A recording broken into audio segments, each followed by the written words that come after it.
Okay, let's dive right into this. Welcome back, everyone, to another explainer where we break down the complex systems actively shaping our modern world. Today, we're looking at something incredibly fascinating. We're stepping right onto the battlefield to examine the absolute ultimate shield for the soldier on the ground. We're talking about Vshorads. We're going to unpack exactly what this system is, why it matters so much right now, and how it literally changes the game for infantry survival. Here's our roadmap for today's explainer. We'll start with the hook and definition, then move into the historical context, strategic impact, global lessons and hurdles, future outlook, and finally, the key takeaways. All right, Section 1, the hook and definition, also known as the soldier's shield. To really grasp this, we need to frame the core problem, which is defending the individual infantry soldier against an entirely new generation of aerial threats. Think about a massive, multi-layered air defense network for a second. We've talked before about gigantic, long-range shields, systems like Project Kusha that can track targets hundreds of kilometers away. But what happens when an enemy threat slips past those massive nets? What happens when a tiny, incredibly fast kamikaze drone suddenly pops up just over the tree line, heading straight for an infantry unit? In those crucial split-second moments, a multi-million-dollar long-range missile system is, frankly, absolutely useless. So we have to ask ourselves, what exactly is a highly vulnerable infantry soldier's ultimate last line of defense?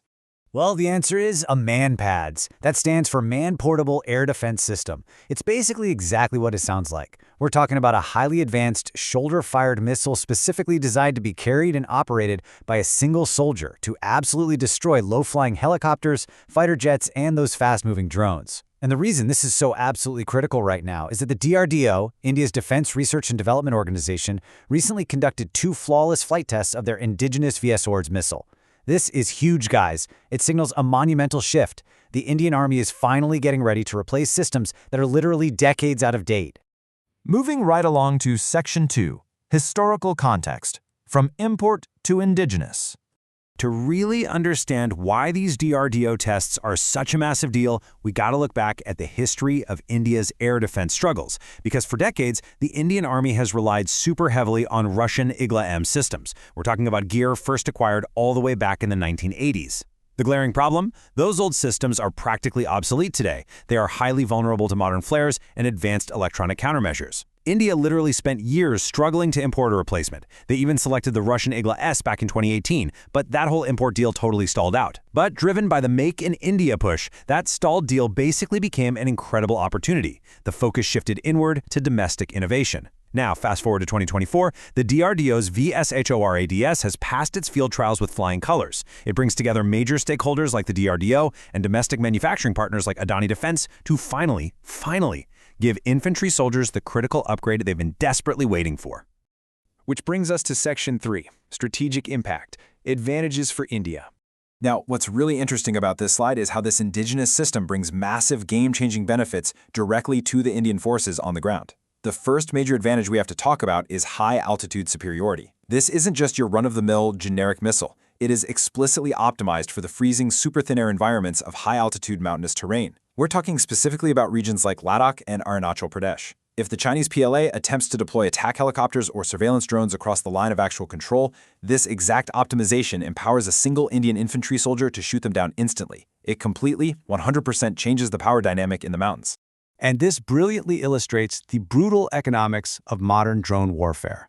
Look, modern warfare is increasingly defined by cheap, highly lethal drone swarms. Large surface-to-air missile systems, they cost millions of dollars per shot. You simply cannot afford to waste a massive, expensive missile to shoot down a $2,000 drone. I mean, it's just an economic losing game, right? Vshorads provides a desperately needed, incredibly cost-effective, and highly mobile countermeasure to protect forward posts without instantly draining the entire defense budget. Okay, so how does it actually hit these incredibly agile targets? Well, the DRDO packs some serious state-of-the-art tech inside this missile. First up is the Reaction Control System, or RCS for short. Picture this. These are miniaturized thrusters built right into the body of the missile itself. Instead of just relying on standard aerodynamic fins to steer, these tiny thrusters fire off to instantly push the missile in different directions. It grants the weapon this rapid, almost unnatural maneuverability. It gives the missile a truly deadly edge in those chaotic final seconds of an intercept. And that maneuvers right into a second piece of cutting-edge tech, the dual-band IR seeker. IR stands for imaging infrared. You know how older heat-seeking missiles could easily be tricked by an aircraft dropping hot flares? It was a classic decoy move. But a dual-band seeker actually looks at multiple wavelengths of infrared light. It can clearly tell the difference between the actual burning engine of a jet or a drone and a fake decoy flare. This advanced targeting technology makes it nearly impossible for modern enemy aircraft to dodge or jam the missile. Basically, once this thing locks on, it rarely ever misses. All right, Section 4, Global Lessons and Hurdles. Validating the tech. Now, we don't just have to guess if MANPADS are actually effective today. We have undeniable proof from ongoing conflicts around the world. Just look at the war in Ukraine. The global strategic perspective has shifted dramatically over there. American-made Stinger missiles, which are basically a classic MANPADS, have been absolutely devastating. They've shot down dozens of advanced Russian helicopters and low-flying jets. And guys, this isn't just about taking out a few aircraft. The undeniable strategic value of these shoulder-fired missiles is that they have effectively forced a vastly superior air force to essentially ground itself or stay far, far away from the front lines. Think about that. That is an unbelievable amount of power for a single infantryman to wield.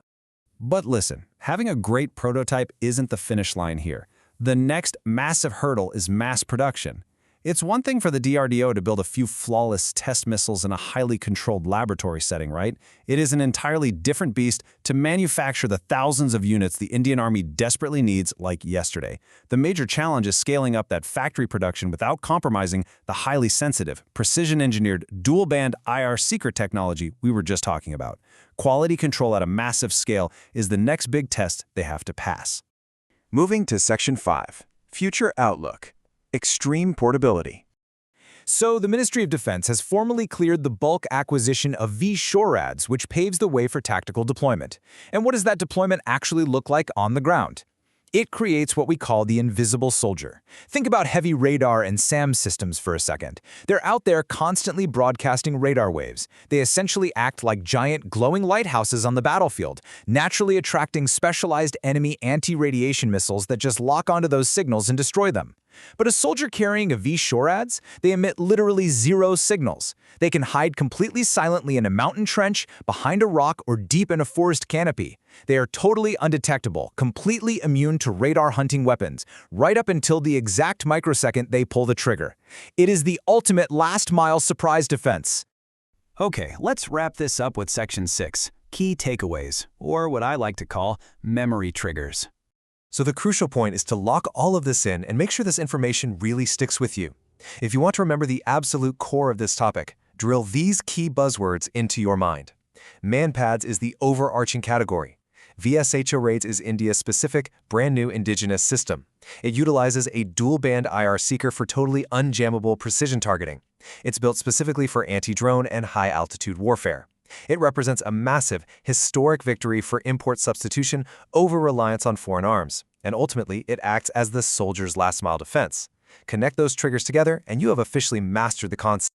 I want to leave you with this final, somewhat provocative thought. We so often think of air superiority in terms of multi-billion-dollar fighter jets and massive sprawling missile silos. But as $2,000 drone swarms completely redefine the skies above our modern battlefields, has the paradigm shifted entirely? Is the ultimate power to control the airspace now carried squarely on a single soldier's shoulder? It's a truly fascinating question to ponder. Thank you so much for joining me for this explainer. Keep learning, stay curious, and I'll catch you next time.